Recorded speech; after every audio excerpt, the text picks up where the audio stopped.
everyone, Adam on the scene here. Welcome to the Martinique section of the Caribbean Beach Resort.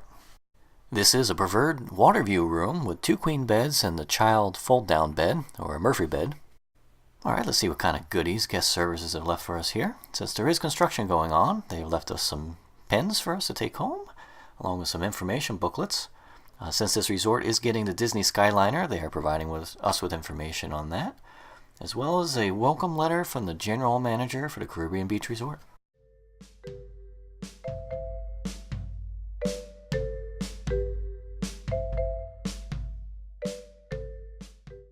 Alright, let's take a look around the room, shall we? So this is pretty standard fare for a Disney resort with 2 queen beds. Obviously each resort that has this type of room has its own theming tied into it, but basically it's the same layout.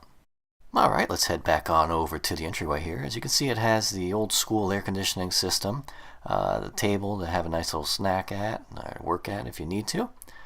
Here is the cabinet that hides the refrigerator, which is the new style refrigerator you see in the refurbished rooms.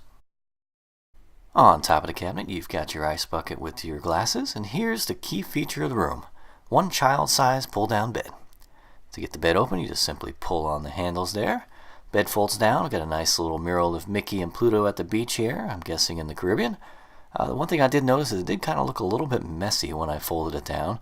You'll see what I mean when we fold the bed back up just in a minute. But you see it doesn't stick out too far. It's not like the large bed at the Pop Century Resort that basically took over the entire open space of the room. But here we're folding it back up.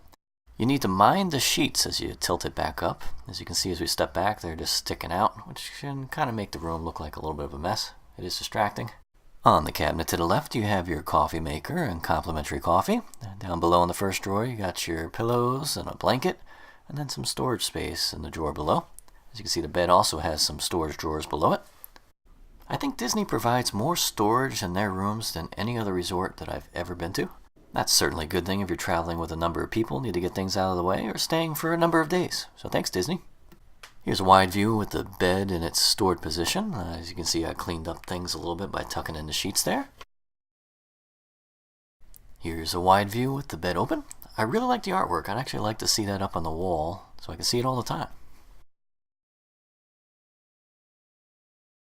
Let's check out the vanity area. So this is a pretty standard setup for moderate resorts.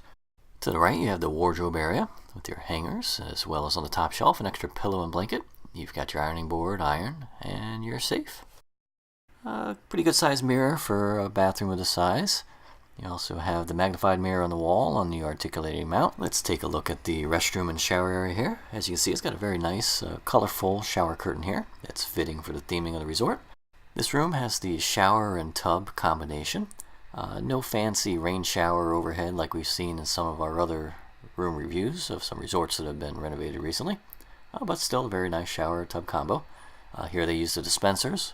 The dispensers are a mistake to me for 2 reasons. One, I found the shower to be very slippery in the rooms where these have been installed, possibly people overusing or them leaking. Secondly, on a short stay, you don't get much experience of the product versus having the sample bottles to take home and see if you like it. So Mickey, you might want to rethink that one. And that completes this room tour. Overall, still a very nice option of a place to stay. I recommend it. In the near future, we'll have the advantage of having Skyliner services. We will have to see how the new Riviera Resort impacts this resort, though. I still don't understand how you have a European-themed resort blending in with a Caribbean resort, but let's see how things go. Thank you for watching, and please subscribe and comment down below. Adam on the scene, signing off.